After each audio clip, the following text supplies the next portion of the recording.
ಪ್ರತಿಭಟನಾ ನಿರತ ರೈತ ಸಾವು, ದೆಹಲಿ ಚಲೋ ಮೆರವಣಿಗೆ 2 ದಿನ ಮುಂದೂಡಿಕೆ. ನವದೆಹಲಿ: ಪ್ರತಿಭಟನಾ ನಿರತ ರೈತನೋರ್ವ ಮೃತಪಟ್ಟಿದ್ದು, ದೆಹಲಿ ಚಲೋ ಮೆರವಣಿಗೆಯನ್ನು 2 ದಿನ ಮುಂದೂಡಿರುವುದಾಗಿ ರೈತ ನಾಯಕ ಸರ್ವನ್ ಸಿಂಗ್ ಪಂದೇರ್ ಮಾಹಿತಿ ನೀಡಿದ್ದಾರೆ. ಕಿಸಾನ್ ಮಜ್ದೂರ್ ಸಂಘರ್ಷ್ ಸಮಿತಿಯ ಕಾರ್ಯದರ್ಶಿ ಆಗಿರುವ ಸರ್ವನ್ ಸಿಂಗ್ ಪಂದೇರ್, ಎಸ್ಕೆಎಂ ಹಾಗೂ ಕಿಸಾನ್ ಮಜ್ದೂರ್ ಸಂಘರ್ಷ್ ಸಮಿತಿ ಮುಂದಿನ 2 ದಿನಗಳ ಕಾಲ ದೆಹಲಿ ಚಲೋ ಮೆರವಣಿಗೆಯನ್ನು ಮುಂದೂಡಲು ನಿರ್ಧರಿಸಿವೆ ಎಂದು ತಿಳಿಸಿದ್ದಾರೆ. ಖನೌರಿ ಗಡಿ ಪ್ರದೇಶದಲ್ಲಿ ಪ್ರತಿಭಟನಾ ನಿರತ ರೈತ ಸಾವನ್ನಪ್ಪಿರುವ ಘಟನೆ ಹಾಗೂ ಇನ್ನಿತರ ಪರಿಸ್ಥಿತಿಗಳ ಬಗ್ಗೆ ರೈತರು ಚರ್ಚೆ ನಡೆಸಲಿದ್ದಾರೆ. ನಮ್ಮ ಮುಂದಿನ ನಡೆಗಳ ಬಗ್ಗೆ ಚರ್ಚೆ ಮಾಡಲಾಗುತ್ತದೆ. ಆ ನಂತರವಷ್ಟೇ ಮುಂದಿನ ಕ್ರಮದ ಬಗ್ಗೆ ನಿರ್ಧಾರ ಕೈಗೊಳ್ಳಲಾಗುತ್ತದೆ ಎಂದು ಹೇಳಿದ್ದಾರೆ.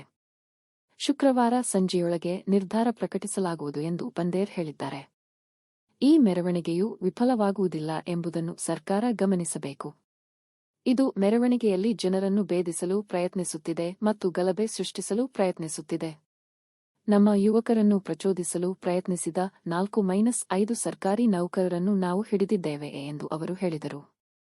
ರೈತನ ಹತ್ಯೆ ಮತ್ತು ಇತರರಿಗೆ ಗಾಯಗಳಾಗಿರುವುದನ್ನು ಖಂಡಿಸಿದ ಕಾರ್ಮಿಕ ಸಂಘಟನೆಗಳು ಫೆಬ್ರವರಿ 23ರಂದು ದೇಶದಾದ್ಯಂತ ಕರಾಳ ದಿನವನ್ನಾಗಿ ಆಚರಿಸುವುದಾಗಿ ಹೇಳಿವೆ. ಶಂಭು ಮತ್ತು ಖಾನೌರಿ ಗಡಿಯಲ್ಲಿ ಪ್ರತಿಭಟನಾ ನಿರತ ರೈತರ ಮೇಲೆ ಹರಿಯಾಣ ಪೊಲೀಸರು ರಬ್ಬರ್ ಬುಲೆಟ್ ಮತ್ತು ಅಶ್ರುವಾಯು ಶೆಲ್ಗಳನ್ನು ಹಾರಿಸಿದ ನಂತರ 21 ವರ್ಷದ ರೈತ ಸಾವನ್ನಪ್ಪಿದ್ದು 25 ಮಂದಿ ಗಾಯಗೊಂಡಿದ್ದಾರೆ. ಆದರೆ ಹರಿಯಾಣ ಪೊಲೀಸರು ಸಾವಿನ ಹೊಣೆಯನ್ನು ನಿರಾಕರಿಸಿದ್ದಾರೆ. ಶಂಭು ಮತ್ತು ಖಾನೌರಿ ಎರಡೂ ಗಡಿಗಳಲ್ಲಿ ಪರಿಸ್ಥಿತಿ ಉದ್ವಿಗ್ನವಾಗಿದ್ದರೂ ನಿಯಂತ್ರಣದಲ್ಲಿದೆ. ಮೃತ ರೈತನನ್ನು ಬಟಿಂಡಾ ಜಿಲ್ಲೆಯ ಬಲೋಕೆ ಗ್ರಾಮದ ಶುಭ್ಕರಣ್ ಸಿಂಗ್ ಎಂದು ಗುರುತಿಸಲಾಗಿದ್ದು, ತೀವ್ರ ಗಾಯಗೊಂಡ ಆತ ಪಟಿಯಾಲಾದ ರಾಜೇಂದ್ರ ಆಸ್ಪತ್ರೆಯಲ್ಲಿ ಮೃತಪಟ್ಟಿದ್ದಾರೆ.